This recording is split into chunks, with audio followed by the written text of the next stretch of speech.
n'umujyi wa Goma birakomeye cyane ubw'ibitero bya Fardc ndetse ubona ko ari Politique imbaraga isa naho yazengereje ibice cyane ubona ko hari ikintu kidasanzwe kigiye kuba muri uyu mujyi wa Goma. Urugamba rukomeye rurakomeye kandi rurakomeje kuri uyu munsi wa kabiri w'icyumweru ku itariki 10 z'ukwezi kwa gatatu 2026 mu minembwe imirwano ikomeye irakaze muri teritwari ya Fizi. Urugamba rwakaze. Turaza kandi kubabwira ibikomeye bikomeje kugenda biba vya aerial bombardment mu bice bitandukanye, aho bivuga ko Fardc ifite target ikomeye yo kurasa bamwe mu bahayi komanda ba M23, aho bivuga ko Generali Zamungu Bernard yarayahushirijwe mu minembwe. Ni gahunda ikomeye ya Fardc yo kurasa bamwe mu bayobozi bakomeye ba M23. Ni attack iri gukoreshwamo drone z'ikoranabuhanga zikurikirana aho uwo bashaka ari mu buryo bwifashisha ikoranabuhanga ridasanzwe. Turaza kureba rero izi attack za drone uko zihagaze. Turebe kandi umwe mu bayobozi ba societe civile muri Fizi watubwiye uti kuva ku itariki ya 7 kugeza ku itariki ya 9 ingabo za Fardc zifatanyije na wazaniro n'abasirikare b'u Burundi zateye ibisasu muri centre ya Minembwe mu nkengero zaho. Ibi ni ibitero byateje panike mu baturage. Biragaragara kandi ko M23 nayo yiteguye. Turareba rero artillery bombardment iri gukorwa, turebe heavy machine gun zazanwe, turebe n'ibindi bitandukanye. Turaza kandi kubabwira kwigoma naho umutekano ukomeje guhungabana nyuma yuko 20 yemeye ko ari abajura binjiye Goma. Biri gutangazwa ko ari bamwe mu bakomando kabariwe bo mu itsinda ridasanzwe rya Fardc baje muri operation ikomeye. Turi buze kubabwira ku murongo wa telefone. Turi kumwe na Roko Infoma wacu uri butubwire ibiri kugenda bibera kuri axis zitandukanye, ariko mbere ko tumuha umwanya ni munyemerere tuanze tubahe ishusho y'uko umutekano wagaze kuri uyu munsi wa kabiri ku itariki ya 10 z'ukwezi kwa gatatu 2026. Amakuru ari guturuka mu misozi miremire y'Iminembwe muri teritwari ya Fizi mu ntara ya Kivu y'Amajyepfo aravuga ko urugamba rukomeje gukaza umurego hagati y'ihuriro ry'ingabo zirwana ku ruhande rwa leta n'imitwe ya AFC n'indi mitwe myinshi. Bikaba rero biri kubera muri iyi misozi. Amakuru dukesha abaturage ndetse nayo mu miryango itegamiye kuri leta za societe civile aravuga ko kuwa mbere ku itariki 9 z'ukwezi kwa gatatu 2026 ingabo za Fardc zafatanyije n'imitwe yitwaje intwaro irimo Azarendo ndetse n'imitwe ivugwaho gukora n'ingabo z'u Burundi batangiye igitero gikomeye cyo mu kirere aerial bombardment hakoreshejwe drone z'intambara combat drone zateye ibisasu mu duce dutandukanye harimo Kavumu, Karenge ndetse na centre ya Minembwe. Abaturage baravuga ko ibitero byatangijwe hakoresheje drone zifite ubushobozi bwo gutahura ibirindiro by'umwanzi surveillance drone mbere yo kohereza drone z'indege z'intambara zitera ibisasu zizwi nka attack drones mu bice bikekwa ko byarimo abarwanyi. Umwe mu bagize societe civile aremeza ko urugamba rwatumye M23 ikomeza kugenda yisha mu bice bitandukanye. Amakuru aravuga ko muri ibitero hakoreshwagamo artillery bombardment za mortars, heavy machine gun, drone strike, reconnaissance operation. Ibi bizatumye mu bice byinshi abaho guhungabana k'umutekano, security breakdown, ndetse abaturage benshi bahungira mu misozi abandi bahungira mu mashyamba. Umutwe wa Ifashe watangaje ko ibikorwa bya Fardc ari ibitero bigamije gutera ubwoba abaturage, indiscriminate bombardment, aho bavuga ko ibisasu byaguye mu bice bituwe cyane civilian populated area. Umuvugizi w'uyu mutwe Lawrence Kanyuka mu gutanga ubutumwa yavuze ko ku isaha saa 8 z'ijoro kugeza mu gitondo coalition ya Kisekedi yakomeje gukora bombardment ikomeye muri centre ya Minembwe igamije guhitana abasivili no gusenya ibikorwa by'abaturage. Umwe uyu mutwe rero avuga ko ibi bitero bizatumye abaturage benshi bahunga ingo zabo, bamwe basiga ubuzima, ibikorwa by'ubuhinzi n'ubucuruzi birahagarara. Uretse ibitero byo mu kirere, amakuru ava mu ngabo za leta Fardc batangaje ko offensive yo ku butaka ground offensive yari igamije kwigarura imisozi ifite akamaro mu bya gisirikare strategic hills mu gace ka Minembwe mu misozi ya Minembwe. Abasasanguzi baravuga ko ibi bitero byari bigamije kugota ibirindiro by'imitwe irwanya ubutegetsi, gucamo inzira zitanga ubufasha bwa M23 na MRDP gufata ibirindiro by'ingenzi strategic position capture. Muri iki gitero rero amakuru yavugaga ko ari igikorwa cya patrol operation, reconnaissance mission, forward deployment, tactical positioning, ndetse kubera uru rugamba rukomeje abaturage bo mu bice bya Kavumu, Kalenge, Minembwe, Bijombo, Intobwe batangiye guhunga ari benshi. Amakuru aravuga ko imihanda myinshi yafunzwe kubera ibikorwa bya gisirikare bikomeje kugenda bigaragara muri ibi bice. Ni mu gihe rero kuri ubu irubayaho inkangu yateje ibibazo bikomeye, abaturage rero benshi bakaba bagizwe ingaruka zikomeye n'ibiri kuba. Ni mu gihe kandi hafi aho muri Nyiragongo urugamba rwakaze, nkuko roko informa wacu agiye kubitubwira tukareba iri kugenda biba. Tama, wiriwe neza? Wiriwe neza. Kugeza ubu bihagaze gute ku mirongo y'imbere agezweho n'ayahe? Yego, ni inkuru imaze iminsi ikikana kandi iri kumvikana mu matwi y'abantu muri ibi bice bya Nyiragongo ko guhera mu munsi wa kabiri imbunda ziremereye cyane ku rwego rwo hejuru zivugera muri aka gace. Byari bivuze kenshi bimenyereye ko byari byavuze ko ari exercise ziri gukorwa na M23, ariko uyu munsi urabona ko hari amakuru yagaragaye ko hari n'abasirikare ba Fardc bagiye bafatirwa muri uyu mujyi wa Goma mu nkengero zawo, bavuga ko bibaze. Ariko ikiriho cyane gikomeye ni imbunda ziremereye ziri kuvuga mu masaha y'ijoro ndetse n'amanywa. Ariyo mpamvu iyi mirwano iri muri kano gace isa naho yari imeze nk'ibanga, ariko bikaba bisa n'ibyagaragaye bijyanye n'uko Fardc ndetse na FDL muri iri bice bya Nyiragongo na Nyamuragira hari harimo operasiyo yo mu buryo bw'ibanga, ariko isa naho yahishuwe cyane bijyanye n'iturika riri kugaragara muri ibi bice mu masaha ya nijoro. Urabizi ko nta exercise bizakorwa mu masaha y'igicuku. Rero ni ikikwereka ko harimo operasiyo muri ibi bice by'ibirunga ikomeye cyane ku ruhande rwa M23, kuko amakuru ahari nuko Fardc irimo hano ubona ko iri kumwe na FDL byanze bikunze, kuko imaze igihe hafite ibirindiro bimaze n'igihe kinini.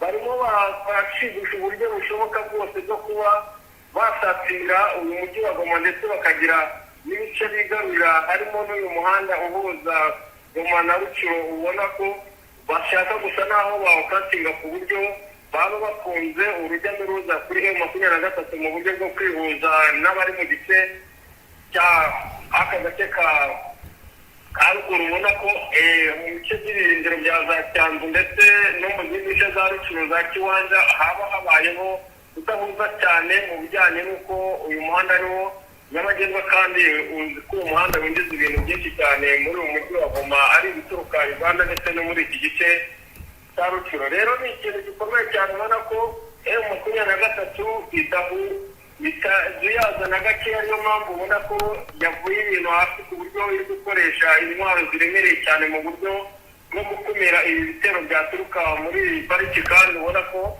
bafite ikibazo gikomeye cyo kuba bakwadivasinga berekeza muri ibi birunga birimo ingabo zari zimaze n'iminsi, kandi ubona ko byanze bikunze zifite ibikoresho ndetse harimo n'ibirindiro byazo bikomeye.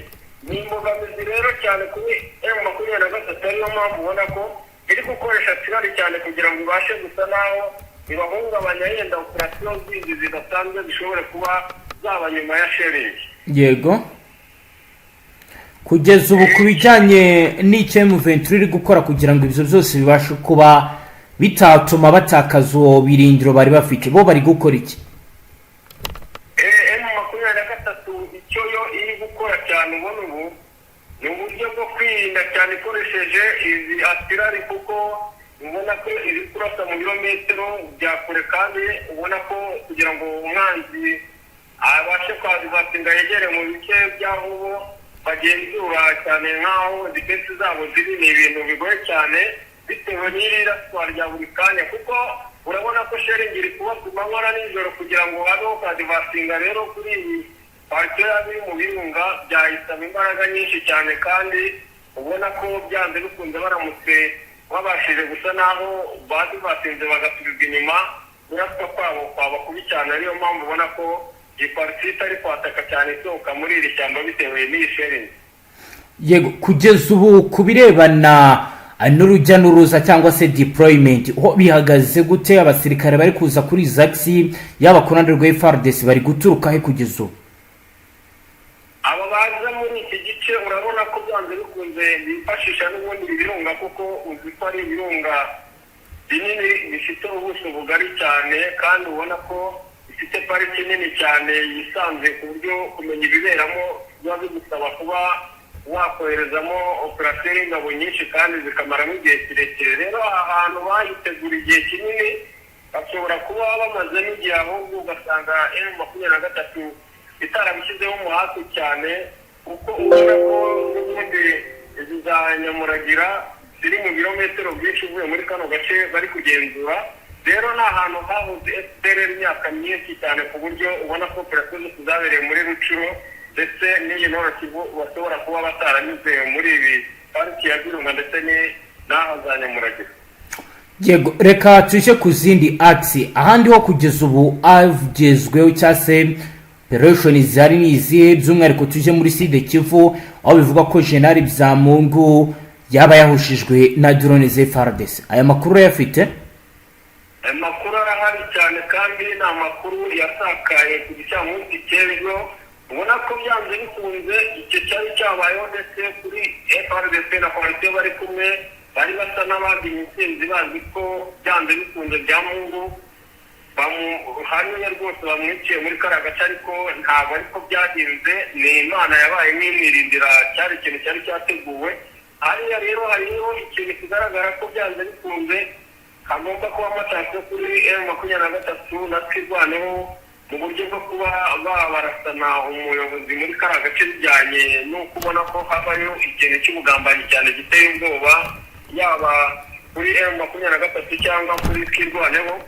Ni ikintu gikomeye, ubona ko bakomanga cyane hariya basa n'aho bayoboye operasiyo, bafite ikibazo gikomeye cyo kuba bikanga ko iki kintu cy'ubugambanyi kibayeho, isaha n'isaha drone ishobora kuba yagira umwe muri bo itwara. Rero ikijyanye na operasiyo ziri kubera hariya n'ubundi muri aya masaha, n'ubundi mu gitondo cy'uwo munsi n'ubundi ibitero byakomeje ku ruhande rwa Fardc na Politique bari kumwe, n'ubundi babigaba muri iki gice cya Minembwe Centre ndetse za Karingi nk'uko n'ejo byari bimeze na Gakenke, ariko barasheringa ku buryo bushoboka, ariko kwazibasinga ni ikibazo cyane, bitewe n'uko ubona ko M23 twirwanaho nabo basa n'abaryamye muri ibi bice.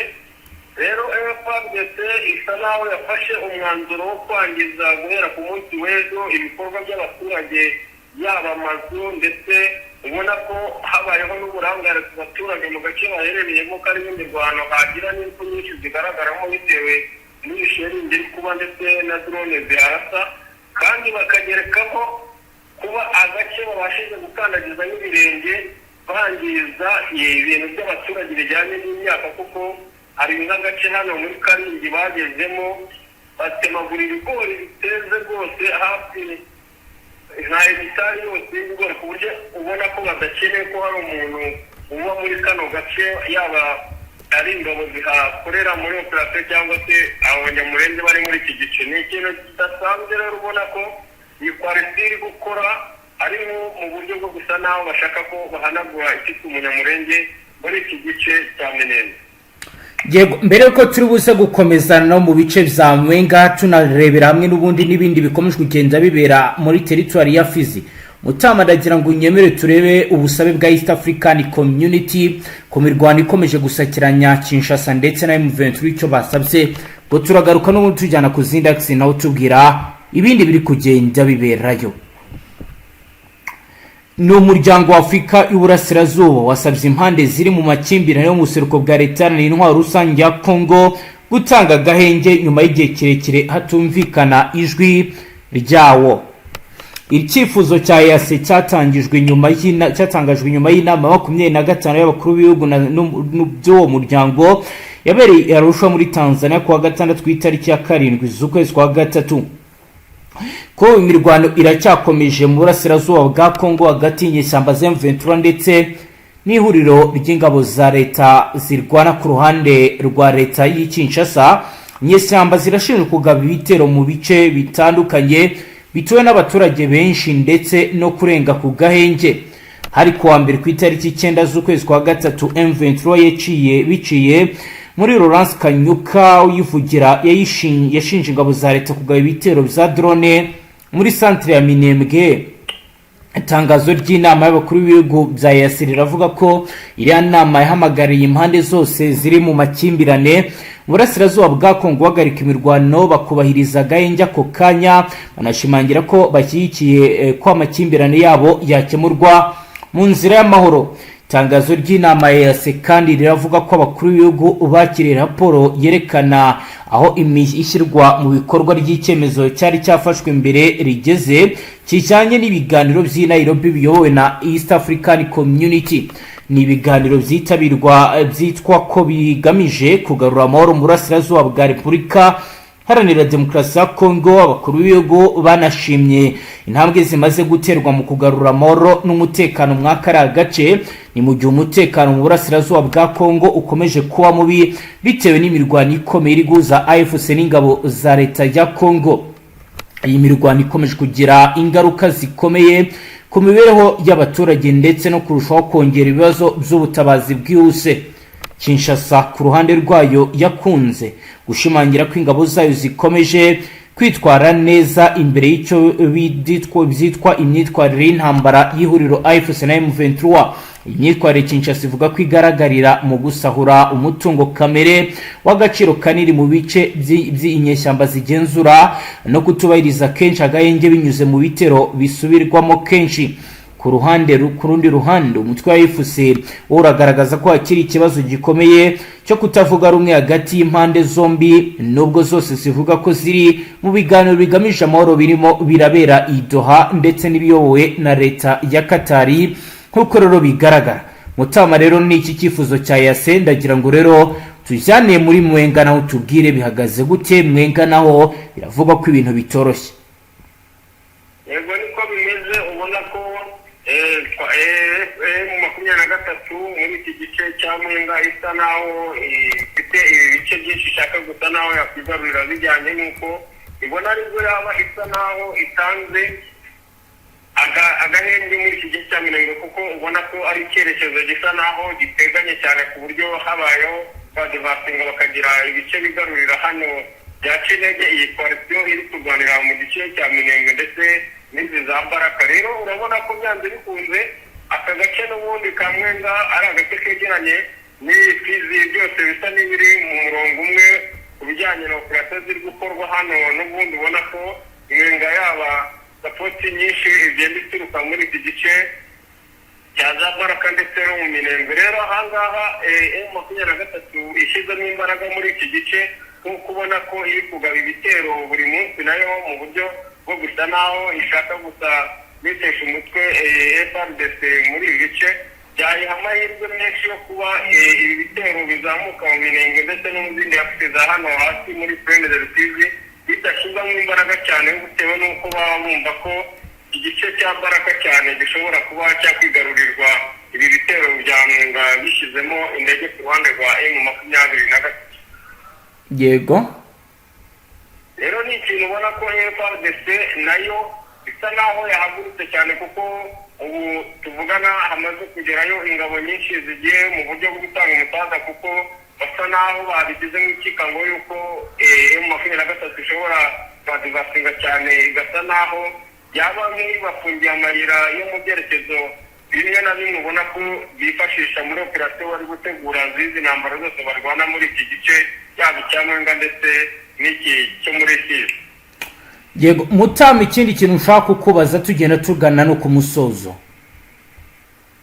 ingabo za Ngora zahinduye iki ku rugamba izindi ngabo zari zimaze iminsi zigutsindwaho? Ni nk'igiki cyahise gihinduka nyuma y'uko Ngora izi?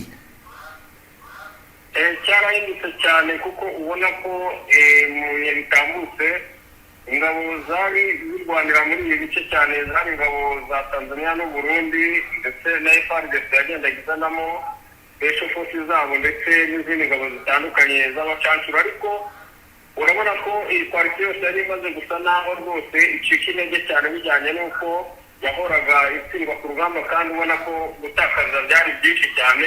Ariko aho Angola yabaye nk'ijemo babonye ko Fardc ni parti yose byabaye nkaho baturije nk'amaraso mashya mu bijyanye n'imirwanire, kuko yaje ikoresha drone kandi zisa n'izigenzurwa nayo, izanamo indege ku kubitiro rya mbere, izanamo ndetse n'uburyo bwo kwazibasha ubona ko ahangaha n'ubundi sitire yo gusheringa n'ubundi bari hasa n'aho babisanganywe kuri akirari y'abatanzaniya bakoreshaga gusa, ariko ubu ngubu urabona ko basigaye bagerageza kwadivasinga bitandukanye n'ibihe byatambutse, ariyo mpamvu ubona ko babaye nk'aho bakomeza urugamba nk'uko abarundi barwanaga mu gihe bya mbere, ndetse n'abatanzaniya bagasa n'abaterana inkunga n'abasirikare bangora. Urabona ko Ifashe ahita igira imbaraga zikomeye cyane bitandukanye n'uburyo bakoreshaga muri frontline wazarendo n'abandi, ugasanga iteka ryose ibijyanye no kwigarurira uduce cyangwa kugumana uduce batatakazaga iyo badufite bitakiri nka mbere. Urabona ko Angola hari ikintu yahinduyemo cyane, uretse ko n'ubundi iyo iri kumwe na Fardc n'ubundi abenshi basa naho urugamba rwabavuye mu muka. Yego Mutama, reka tugushimire cyane, dusoreze ngaha. Yego murakoze cyane.